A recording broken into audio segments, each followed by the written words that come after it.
안녕하세요. 예란 클리닉 이주영 하기영 원장입니다. 오늘은 가까운 클리닉에서 가장 간단히 받을 수 있는 일반화된 시술 중에 하나인 보톡스에 대한 이야기를 나눠볼까 합니다. 네, 보톡스가 한국에서 미용 목적으로 시술되기 시작한 지도 벌써 20년이 되어가고 있는데요. 그만큼 많은 분들이 이미 경험해보셨고 인터넷 자료 영상들을 쉽게 접할 수 있기에 이미 많은 정보를 알고 계시리라 생각합니다. 그래서 오늘은 보톡스는 무엇인지, 어떤 부위의 시술을 하며 그에 대한 어떤 효과가 있는지를 간단히 알아보고 부위별 보톡스 시술을 조심해야 하시는 케이스에 대해 집중적으로 이야기를 나눠보도록 하겠습니다. 먼저 보톡스가 무엇인지 설명해 주시겠어요? 네, 우리가 흔히 말하는 보톡스의 성분은 보툴리눔 톡신으로 미국 엘러간사 보툴리눔 톡신의 상품명이 보톡스이기 때문에 흔히들 보톡스라고 명명합니다. 보툴리눔 톡신은 보톡스 외에도 독일산 제오민, 국산 보툴렉스 등이 있습니다. 보툴리눔 톡신은 식중독 증상을 일으키는 균에서 분비되는 독소를 1920년대에 처음으로 분리가 시도되었습니다.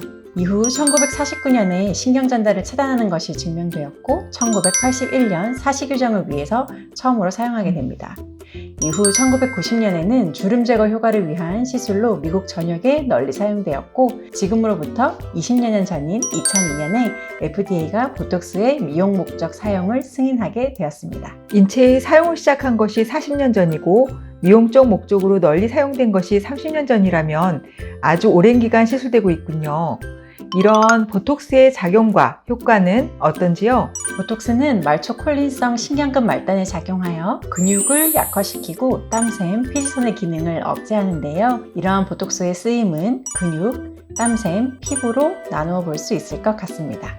먼저 근육의 경우 미간, 이마, 눈가, 자갈턱 등 표정을 지을 때 열심히 사용하게 되는 근육의 쓰임을 줄여서 주름을 개선하고 또 이를 예방하는 효과가 있습니다. 뿐만 아니라 음식을 씹을 때 사용하는 턱 근육을 위축시켜서 턱 라인을 매끈하게 하고 많이 걷거나 하이힐 착용 등으로 비대해진 종아리 근육을 잡아서 다리를 얇아 보이게 하며 또 승모근 근육에 주사해서 어깨 라인을 부드럽게 보이게 하기 위해서 시술되기도 합니다. 다한증이 있는 겨드랑이, 손바닥, 발바닥의 경우에도 보톡스를 주사해 땀샘의 분비를 줄여볼 수 있고요. 또 흔히 메조보톡스, 스킨보톡스, 더모톡신이라 불리는 피부 내 주사 시 피부결, 피부톤, 모공을 개선시키고 약간의 리프팅 효과 역시 기대해 볼 수 있습니다. 네, 그렇군요. 보톡스의 효능에 따라 시술의 부위별로 정리해서 알아보니 이해가 쉬운 것 같습니다. 그렇다면 이러한 부위별 보톡스 시술을 조심해야 하는 케이스에 대해 알아볼까요?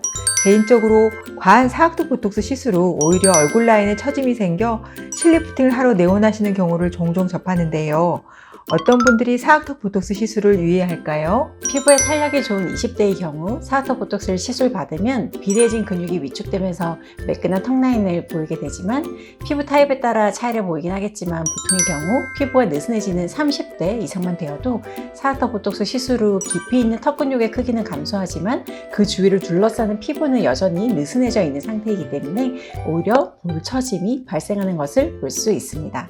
따라서 기존에 볼처짐이 있는 분들은 사각턱 보톡스 시술을 피하고 또 피부가 느슨한 분의 경우 메조보톡스, 울세라, 실리프팅 등 리프팅 시술을 함께 병행할 것을 추천드립니다. 또한 광대가 도드라지거나 볼 꺼짐이 심한 분 역시 사각턱 보톡스 시술 후 그 부위가 더 도드라져 보일 수 있기 때문에 시술 전 의사와의 꼼꼼한 상담으로 명확한 스크리닝이 필요하지 않을까 생각됩니다. 네, 그렇습니다. 사각턱 보톡스 외에 이마 보톡스의 경우도 시술 후 불편함을 호소하시는 경우가 있는데요. 어떤 부분을 조심해야 할까요? 네, 이마주름은 이마를 둘러싸는 전두근이 상하로 움직여서 이마의 가로주름을 만들게 되는데요.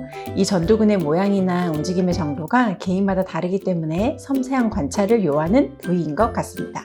예를 들어서 쌍꺼풀이 없는 분의 경우 이마 근육을 사용해서 눈을 뜨려 하시거나 표정을 짓는 경우가 많은데요.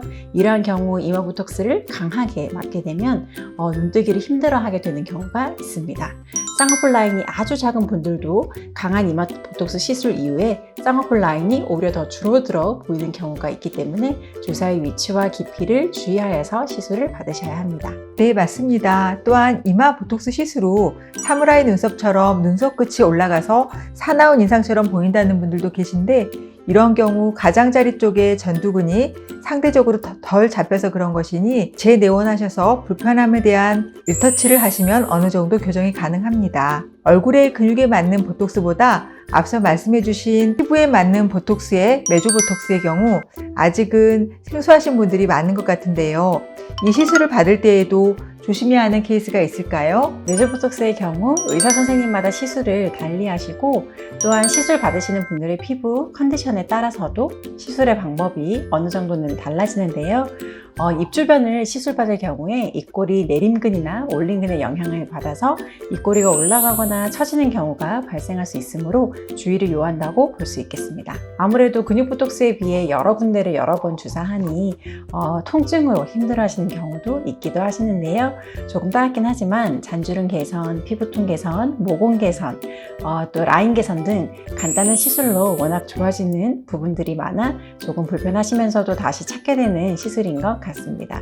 특히 피부가 얇은 분들, 또 피부가 건조하여 얇은 잔주름이 많은 분들에게 더 효과가 좋다고 볼 수 있겠습니다. 그렇군요. 오늘은 보톡스의 전반적인 내용과 각 시술별로 주의해야 하는 케이스에 대해 알아보았는데요. 보톡스 시술이 처음이신 분들이나 사각턱 보톡스, 이마 보톡스, 메조보톡스 시술을 고려 중인 분들에게 도움이 되는 영상이었으면 합니다. 다음에는 더 좋은 내용으로 찾아뵙겠습니다. 다음에 또 만나요.